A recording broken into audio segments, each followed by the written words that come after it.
Star Wars The Rise of Skywalker is set to introduce many different revelations that will lead to saga-wide implications in this story by Disney, Lucasfilm, J.J. Abrams, and more. That's going to change how we view the past 8 Star Wars movies, as well as certain canon material that's already established by Disney and Lucasfilm.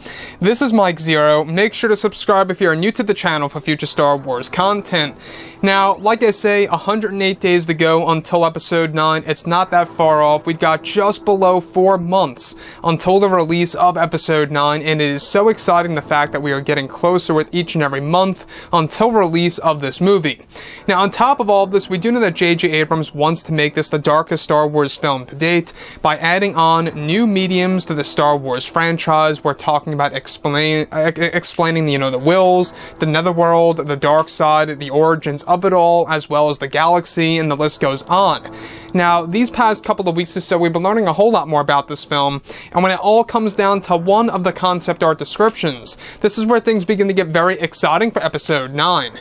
Now, specifically, what's really intriguing about all of this is that shot descriptions consisting of a sequence where it's explained that Kylo Ren is inside of the Shrines of the Sith location, where he is said to be searching for clues of the beyond and the unknown regions, where eventually Kylo is said to hear whispers and breathing of Darth Vader. It's explained that he begins to see an apparition that consists of a floating cloak with a metallic Vader mask underneath with a hood over its head, delivering an ancient Sith language to Kylo Ren.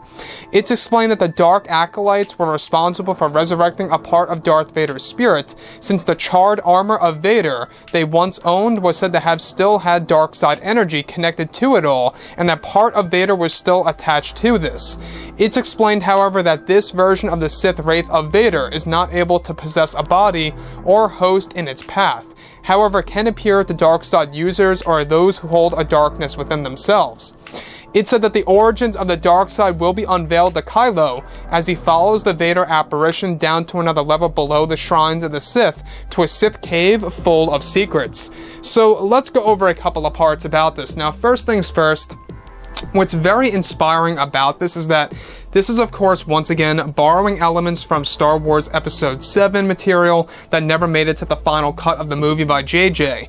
And JJ had this vision of introducing a different side of Darth Vader, a part of his spirit living on in, of course, in the spiritual realm and making its way into the mortal world. Now, the Dark Acolytes in Episode 9 are said to be the ones directly responsible for resurrecting a part of Darth Vader's soul/spirit and using their power in order to manifest that, into an actual body that's able to make itself appear to dark side users and those who have a dormant dark side power, such as Rey.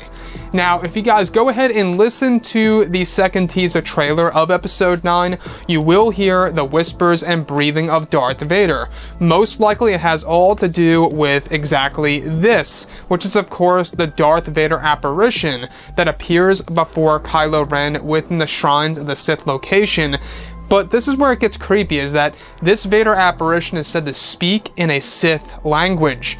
Now, an ancient Sith language at that. Now, you guys may actually recall that J.J. Abrams wants to introduce new types of Jedi, Sith, and Force lore that's really going to expand the Star Wars franchise and bring it in different ways that fans have never seen before in Star Wars Legends, also in Star Wars canon material.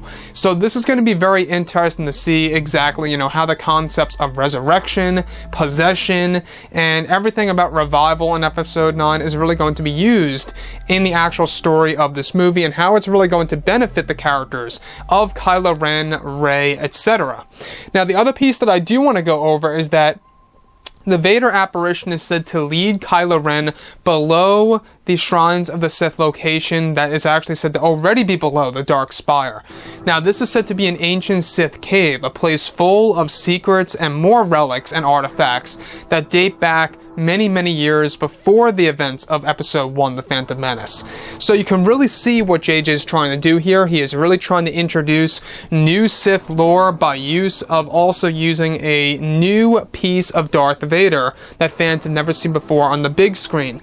Now, yes, Darth Vader is going to be a figurative ghost as well as from what it seems in a literal sense, where they're using a part of Darth Vader's spirit that lived on, that was resurrected by, of course, the Dark Acolytes, in, of course, the very beginning of Episode 9. The Dark Acolytes, by the way, date back to Star Wars Legends material, where they are now being brought back into the current canon under Disney, which honestly I think is great. The Dark Acolytes, it's a very interesting side of Star Wars, and that's exactly what the Knights of Ren were searching for during their time over in the unknown regions and over in the beyond. They were seeking, of course, the Dark Acolytes and what secrets they held.